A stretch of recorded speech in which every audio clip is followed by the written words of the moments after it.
Hello, my name is Rob Reynolds. Welcome to College Algebra section 4 of chapter 12. We're going to look at some properties of matrices. Remember, matrices have different elements in the matrix. So this is row 1, column 1, row 2, column 1. The element would be A sub 2, 1. And then so we have these I and J. This is row I, column J term for the elements. Matrices are useful when I'm taking some story problems or word problems and want to organize a lot of information quickly. For example, I've got all the males in this row, and then this is high spending, low spending, and then no opinion in this column, and the same thing for females along here, but it's still high, low, and no opinion.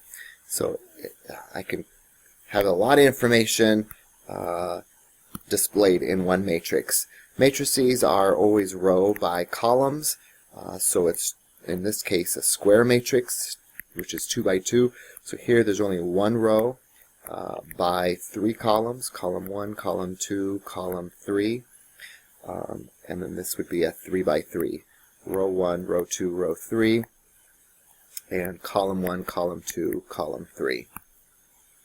We can add and subtract matrices, and two matrices are said to be equal if all their elements are equal.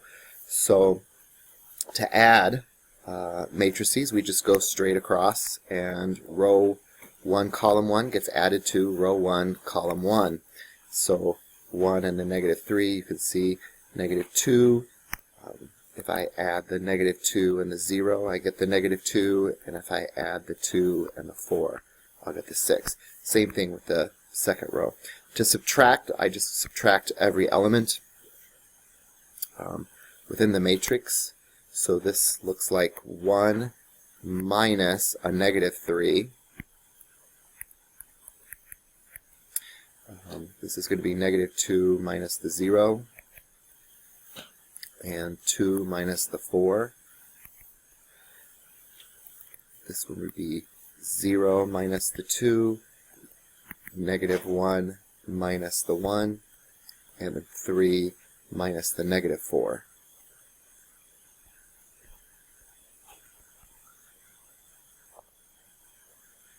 And, yep, you can add. They're commutative, and even the associative property works, but what does not work is for multiplication, only for addition.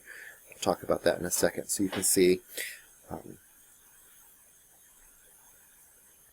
the commutative property is demonstrated. It doesn't matter if you add A plus B or B plus A. I get the same answer. The 0 property, you can add, of course, 0 to a matrix, and nothing's going to happen. We can do scalar multiplication, which means I just multiply every term by 4. So in this matrix, 4, negative 8, 8, 0, negative 4, and then this, see, I'm just multiplying every element by 4 to get the 12. I would take a third of every element here, and then I would do several multiplications or properties here. To multiply, again, I'm doing row by column. Rows are left to right, columns are C-O-L-U-M-N, up to down, top to bottom. So when I do matrix multiplication, it's this row.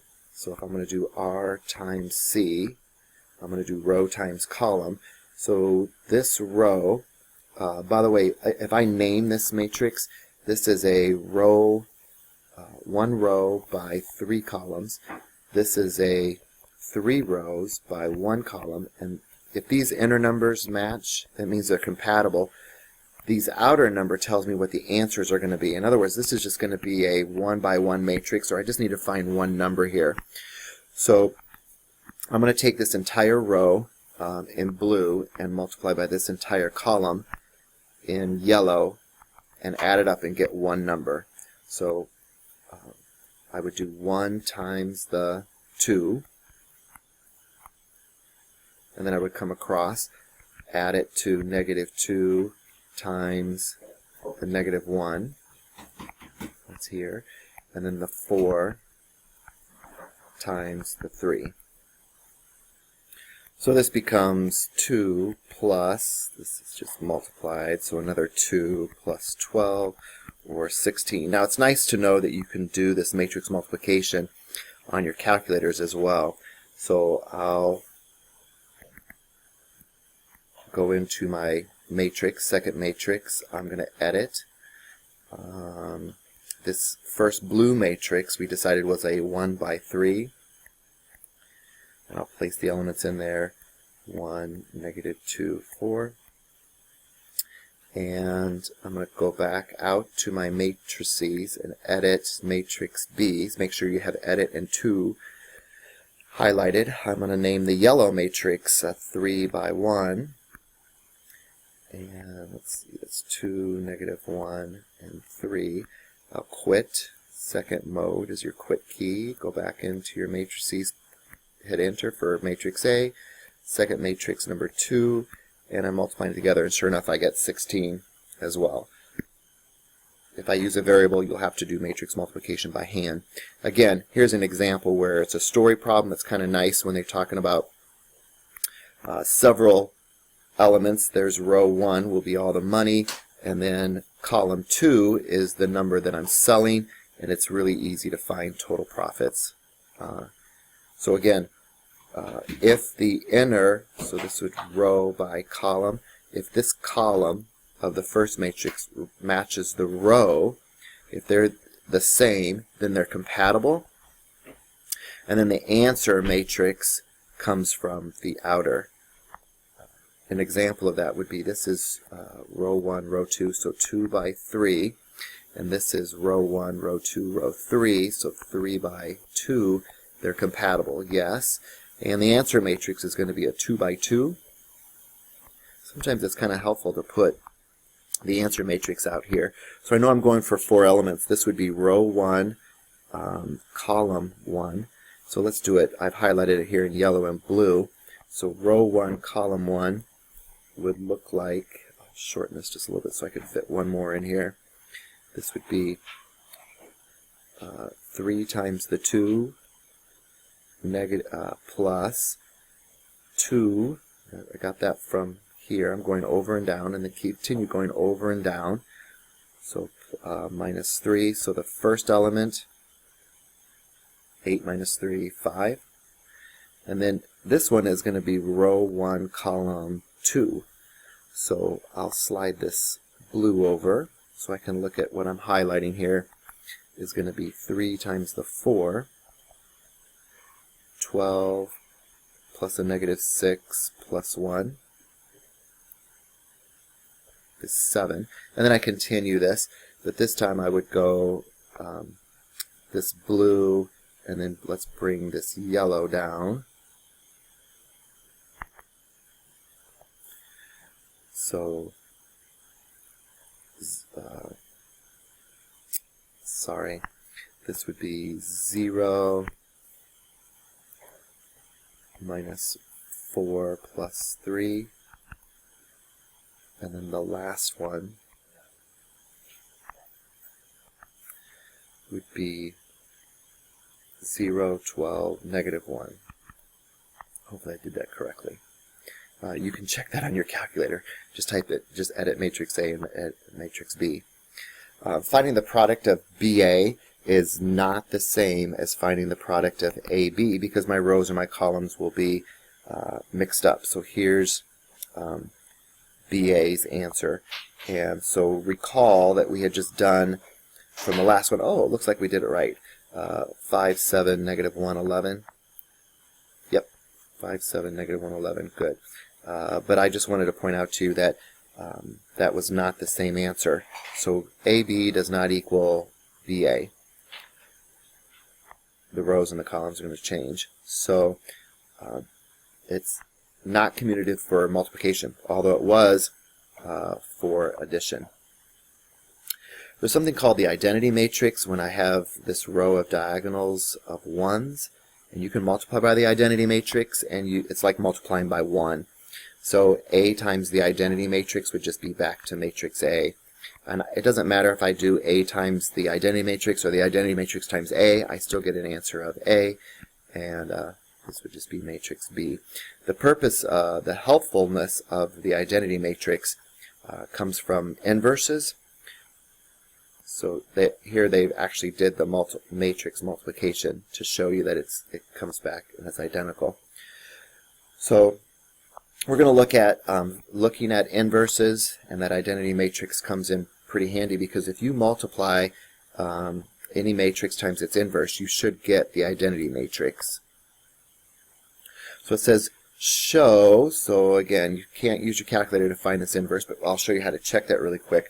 But to show you how to get an inverse, I'm going to use that identity matrix, which we decided was 1, 0, 0, 1, and the goal would be to work through this problem and actually flip. This is matrix A, this is matrix I. So if I can get matrix A to be over here, this would be the A inverse. So my goal is to change that 2 into a 0 down here. So I really want 1, 0, 0, 1. And I'm going to go for my zeros first.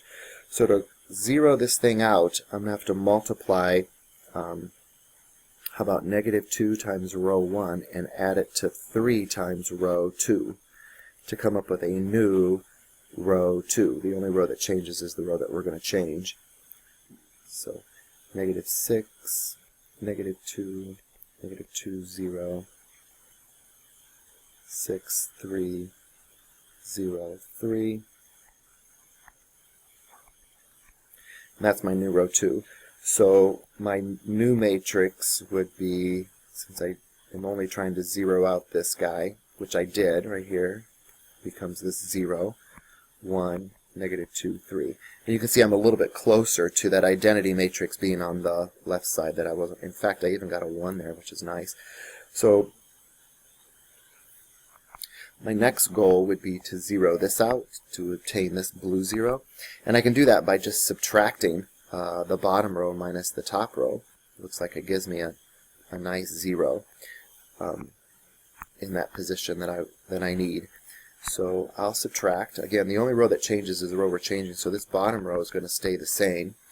And if I subtract 0 minus 3, 0, negative 2 minus 1, and 3 minus 0. And then let's take this top row and divide through by negative 3. So I can get a positive 1, 0, 1, negative 1. So I think this is my inverse matrix.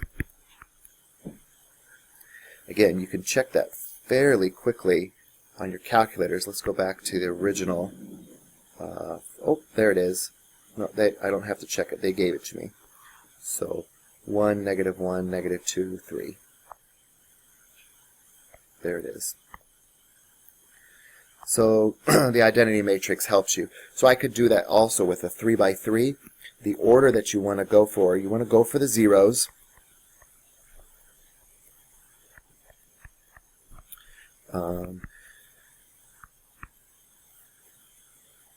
Okay, I just we'll go to the next slide and show you. Go for the zeros, and go for the zeros in this order. 1, 2, 3, 4, 5, and 6.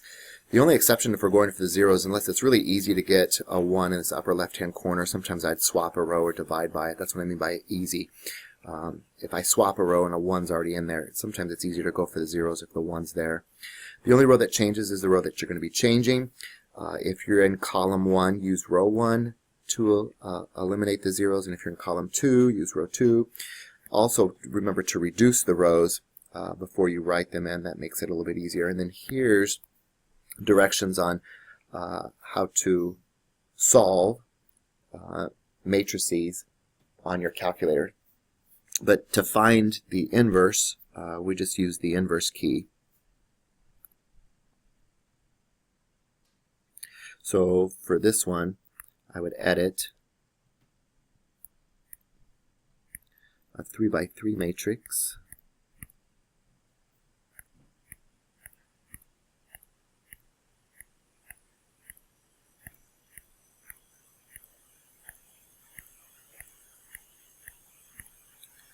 I'm going to hit second quit, second matrix, edit, and then right here is, instead of second matrix, if you just hit that X to the negative first key, that'll tell me the inverse. If you want to go to math, enter, that'll change those decimals to fraction form. So you can see I probably didn't want to do this one by hand, although the author does here, and then get the same result. So some matrices have no inverses. On your calculator, you'll end up with a false statement, but if you end up with 0x and 0y equaling something, that's a false statement. We can solve using matrices using this A inverse B for my x, and that inverse matrix we just showed you how to do that. You can dump this into an augmented matrix. You can see if I use matrix multiplication, this 1 times this x is this guy, this times the y is the negative y, and then the 2 times the z.